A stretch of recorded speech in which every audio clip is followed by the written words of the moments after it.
Hello friends, my name is Ravinder Singh and I welcome you all on my YouTube channel. तो thumbnail से आप सभी को क्लियर हो ही चुका होगा कि इस वीडियो में हम इंग्लिश की स्ट्रैटेजी के बारे में बात करेंगे कि कैसे हम इंग्लिश को इम्प्रूव कर सकते हैं फॉर बैंकिंग एग्ज़ाम्स।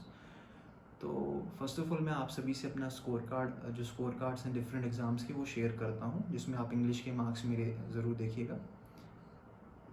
जैसे कि आप देख पा रहे होंगे कि मेरे जो इंग्लिश के मार्क्स हैं वो सभी एग्ज़ाम्स में सिमिलर ही हैं, जिसकी वजह से मुझे एज मिला, चाहे वो प्री में हो चाहे मेंस में हो।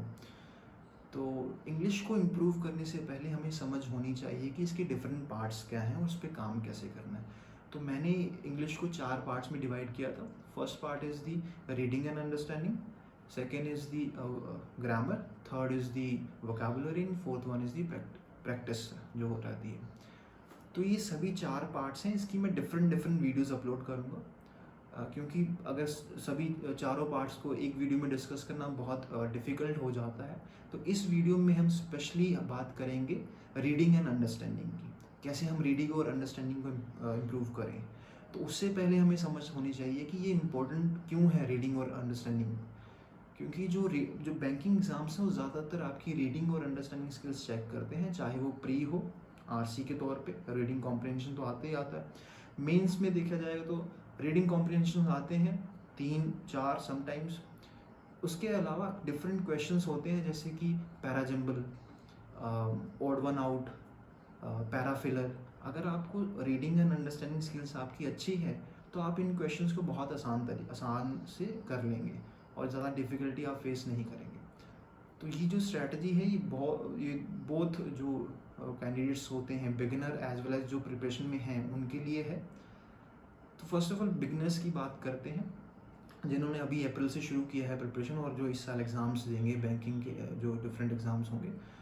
आपको रीडिंग और अंडरस्टैंडिंग इम्प्रूव करने के लिए जो फर्स्ट सोर्स मैंने यूज़ किया था एज ए बिगिनर, वो था निमिषा मैम है, जो अनअकैडमी में पढ़ाती हैं। उनका एक एडिटोरियल एनालिसिस जो आता है सुबह 7 बजे, टाइमिंग वेरी कर सकती हैं, पर सुबह 7 बजे वो एडिटोरियल एनालिसिस एक वीडियो होती है उनकी लाइव यूट्यूब पे। तो वो आप ज़रूर देखें। उसमें क्या होगा कि मैम आपको बताएंगे कि रीडिंग एंड स्किमिंग कैसे करते हैं हिंदू एडिटोरियल के ऊपर। अगर कोई कैंडिडेट डिफरेंट न्यूज़पेपर पढ़ता है तो ज़रूरी नहीं है कि उसको स्विच करना है द हिंदू में तभी उसका इम्प्रूव होगा, ऐसा कुछ नहीं है। द पर्पज़ हेयर इज़ कि आपको सीखना है कि रीडिंग एंड स्किमिंग करते कैसे हैं। जब आप एक बार सीख जाएंगे तो आप अपने जो रिस्पेक्टिव न्यूज़पेपर है उस पर ही प्रैक्टिस कर सकते हैं। तो आपको वो एडिटोरियल एनालिसिस देखना है, हर रोज़ देखना है फॉर 15 डेज़ मिनिमम, मैक्सिमम जितना मर्जी, जब तक आपको समझ ना आ जाए कि उसको पढ़ते कैसे हैं, इसको स्किमिंग कैसे करते हैं, क्योंकि बहुत इंपॉर्टेंट चीज़ है और आपको रेगुलर बेसिस पे करना है। चाहे आप अभी क्वेश्चन आता है कि भी फ्रीक्वेंसी क्या होनी चाहिए, कि रेगुलर देखना है वीडियोस या फिर हफ्ते में कितने दिन देखना है। तो फर्स्ट ऑफ ऑल पहले 15 या 20 दिन तो आपको रेगुलर देखना है।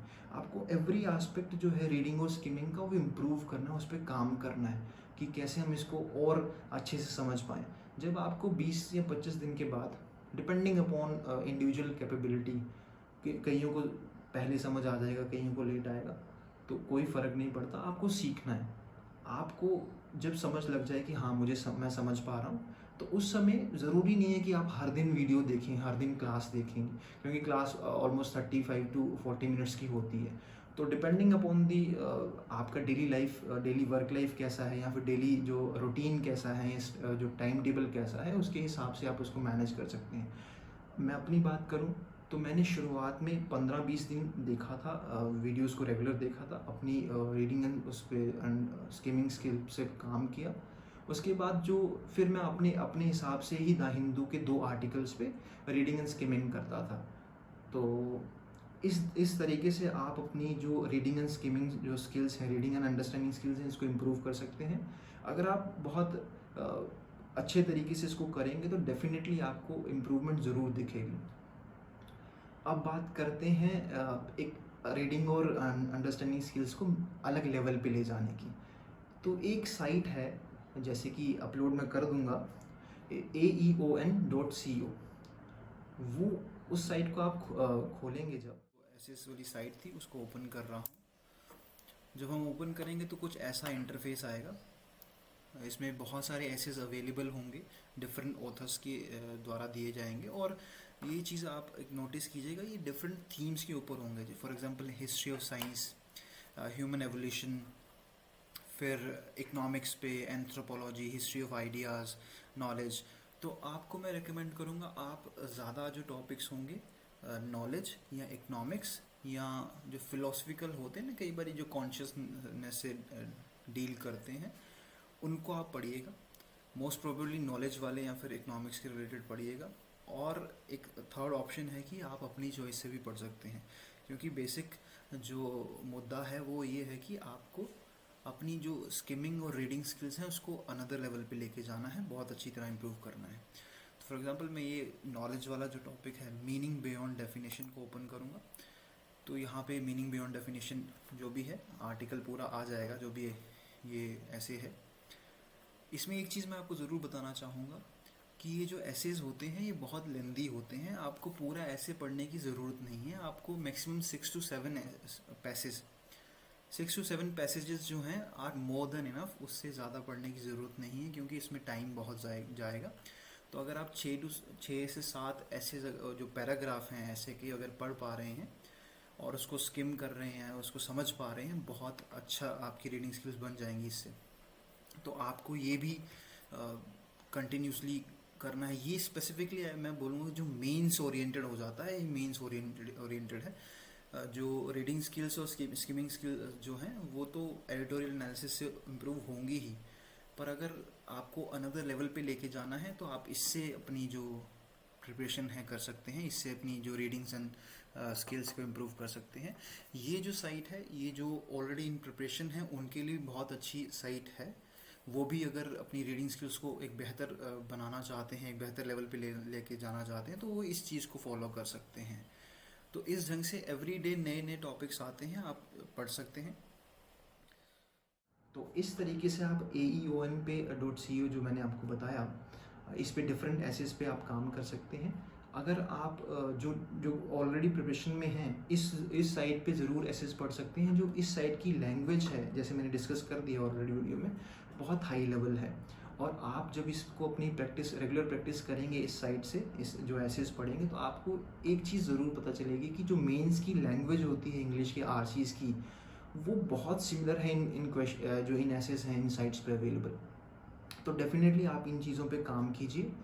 और यही मेरे सोर्सेस थे, ज़्यादा मैंने सोर्सेस यूज़ किए नहीं। बहुत प्रिसाइज वे में मैंने इंग्लिश की स्ट्रेटजी आपके सामने रखी है। जो एक चीज़ मैं आपको बताना चाहता हूँ कि अगर कोई भी कैंडिडेट अगर डिफरेंट टीचर को फॉलो कर रहा है, ऑलरेडी फॉलो कर रहा है, तो उनको स्विच करने की ज़रूरत नहीं है। अगर आपको कुछ चीज़ इसमें अच्छा लगता है कि हाँ वो ऐड ऑन कर सकते हैं अपनी स्ट्रेटजी में, वो ज़रूर कीजिएगा। और जो बिगिनर्स हैं वो निमिषा मैम को फॉलो कर सकते हैं, depending upon your own opinion और चॉइस कि आप किसको फॉलो करना चाहते हैं। पर जो मेन मुद्दा है रीडिंग एंड अंडरस्टैंडिंग को, उसको इम्प्रूव करना है। तो आपको मैंने सोर्सेज बता दिए हैं, इस पर आप ज़रूर काम कीजिएगा। और नेक्स्ट वीडियो में अपलोड करूँगा ग्रामर के रिलेटेड, उसके बाद वो क्या वो। And the fourth one is the practice. आपको ये सभी पार्ट्स देखने हैं। प्रैक्टिस में हम बात करेंगे कि करना कैसे है, मैं कैसे करता था, उसमें आपको मैं बताऊँगा कि मैं जो आरसी हैं वो पढ़ते कैसे हैं, यहाँ एडिटोरियल पे रीडिंग और स्किमिंग कैसे करते हैं। तो ये चारों जो पार्ट्स होंगे बहुत इंपॉर्टेंट होंगे आपके लिए। तो मैं यही चाहता हूँ कि आपकी जो एग्ज़ामिनेशन की प्रिपरेशन है बहुत अच्छे से हो और आप जल्दी ही अपने एम में सक्सेस पा लें। Thank you.